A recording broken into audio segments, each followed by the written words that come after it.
এই পরিপ্রেক্ষিতে দুজন বাঘিনীর মৃত্যু 24 ঘন্টার মধ্যে প্রশ্ন তুলবে না? তার মানে কি জু ইনফ্রাস্ট্রাকচারকে ওই জায়গায় নামানো হচ্ছে যে চিড়িয়াখানাটাকে শুকিয়ে মেরে দাও, তারপর জমিটাকে বেঁচে খাও? আরে বাবা, চন্দ্রিমা ভট্টাচার্য কেউ কথা বলতে পারবে না, যারা ওর সামনে কথা বলবে না, হ্যাঁতে হ্যাঁ মেলাবে, মাথা নিচু করবে, তাকে রাখবে। দিতে হবে, আমার প্রপার্টি, আমি রানী। সুতরাং তুমি যদি মনে করো তোমার বেশি ক্ষমতা, তুমি 14 তলায় আছো, ওখান থেকে টানতে টানতে নামাবে যখন জনগণ, তখন বুঝবে। নেপাল দাওয়াই দেখেছো, বাংলাদেশ দাওয়াই দেখছো, শ্রীলঙ্কা দাওয়াই দেখেছো।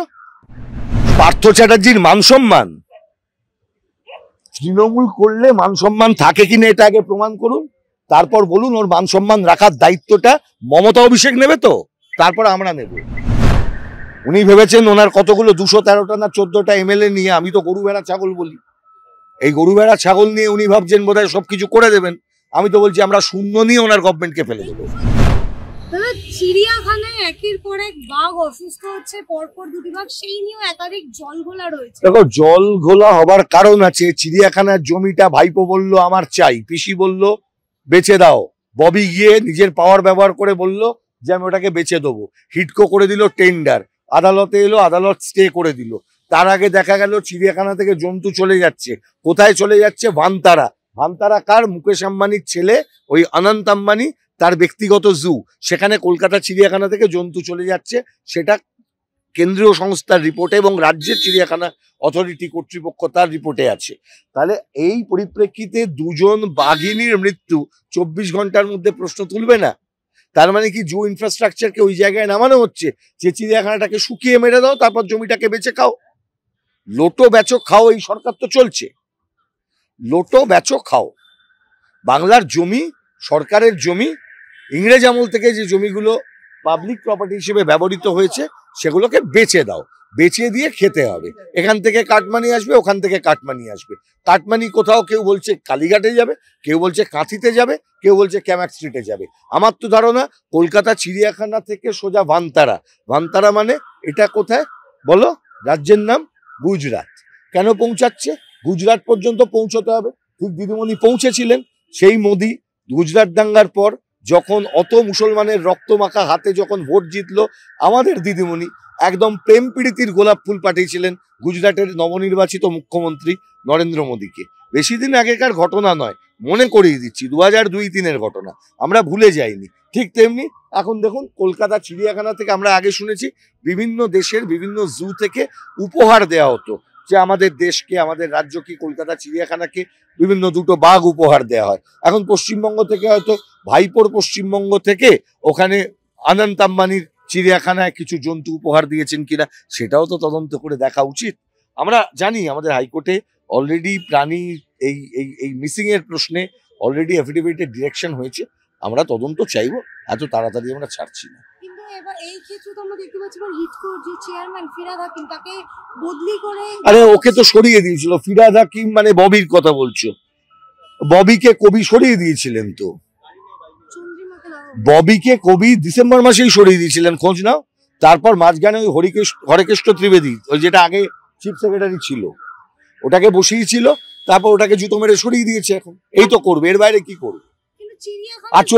আরে বাবা, চন্দ্রিমা ভট্টাচার্য কেউ কথা বলতে পারবে না, যারা ওর সামনে কথা বলবে না, হ্যাঁতে হ্যাঁ মেলাবে, মাথা নিচু করবে, তাকে রাখবে। দিতে হবে, আমার প্রপার্টি, আমি রানী, আমি রানী, তোমরা সবাই প্রজা। ওর মাথার মধ্যে এইটা ঘুরছে। আমার তো আপত্তি এই জায়গাটা, নইলে তো ওর মুখের সাথে তো আমার কোনো এমনি বিরোধিতা নেই। ওর মুখ আমার পছন্দ হয় না বলে তো আমি ওর বিরোধিতা করছি না, কিন্তু আমার বক্তব্য হচ্ছে ওর এই আমি রানী, আমি যা বলছি সেটা শুনতে হবে, সেই অ্যাটিটিউডটার আমার বিরোধিতা। তুমি হরিদাস পাল নও, তোমারও একটা ভোট, আমারও একটা ভোট। তুমি 5 বছর ধরে মুখ্যমন্ত্রী আছো, আমি অন্যভাবে আমার ওই একটা ভোটের জোরে আমি দাঁড়িয়ে আছি। সুতরাং তুমি যদি মনে করো তোমার বেশি ক্ষমতা, তুমি 14 তলায় আছো, ওখান থেকে টানতে টানতে নামাবে যখন জনগণ, তখন বুঝবে। নেপাল দাওয়াই দেখেছো, বাংলাদেশ দাওয়াই দেখছো, শ্রীলঙ্কা দাওয়াই দেখেছো। শুনুন, জনগণ না তার সহ্য শক্তির সীমানা যখন ছাড়িয়ে যাবে না, কারোর বাপ কাউকে বাঁচাতে পারবে না, এটা মনে রাখো।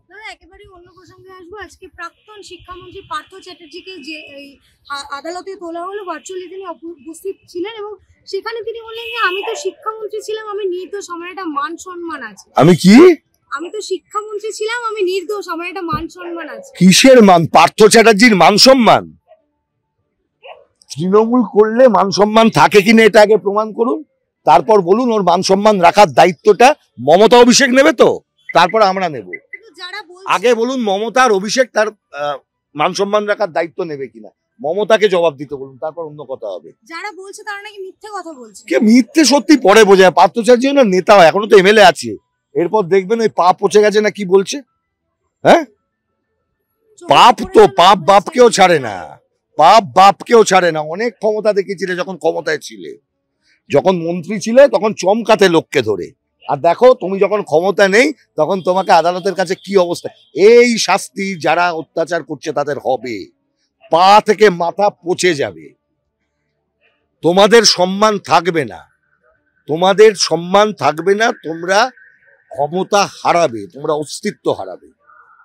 চাকরি নিয়ে একেবারে টেট চাকরি প্রার্থীরা আজকেও আন্দোলন করছেন। তৃণমূলের সরকারের কোনো ইন্টারেস্ট নেই কে আন্দোলন করছে বা করছে না তার উপরে। আপনারা তো চাকরি দিতে দিচ্ছেন, কে চাকরি দিতে দিচ্ছে না? উনি চাকরি দিতে চাইছেন, আপনারা তো বারংবার। আরে ওনার ক্ষমতা আছে, উনি ক্ষমতা দেখিয়ে দিন। আমরা বলছি উনি কি মানে উনি যদি দুর্নীতি যতদিন করবেন একটা চাকরিও দিতে দেবো না। আপনারাই তো পিল খাওয়াচ্ছেন বারবার। উনি যখন দুর্নীতি করবেন ওনার দুর্নীতির অ্যান্টিডোট তো দিতেই হবে। উনি ভেবেছেন ওনার কতগুলো 213টা না 14টা এমএলএ নিয়ে, আমি তো গরু ভেড়া ছাগল বলি, এই গরু ভেড়া ছাগল নিয়ে উনি ভাবছেন বোধহয় সবকিছু করে দেবেন। আমি তো বলছি আমরা শূন্য নিয়ে ওনার গভর্নমেন্টকে ফেলে দেবো। আরে ওকে বলো তো দুটো চাকরি দিতে। মমতা জীবনে নিজের উন্নতি ছাড়া কারুর উন্নতি করেনি। একটা জমি চোর, বদমাইশ, ব্যক্তিগতভাবে করাপ্টেড ভদ্রমহিলা, এত বড় বড় কথা কিসের? ওকে বলো মাথা নিচু করে থাকতে। আজকে মুখ্যমন্ত্রী আছে, কালকে না পাবে যখন মানুষ তখন বুঝবে। ওই বিজ্ঞপ্তি তৃণমূলের আমলে চাকরি।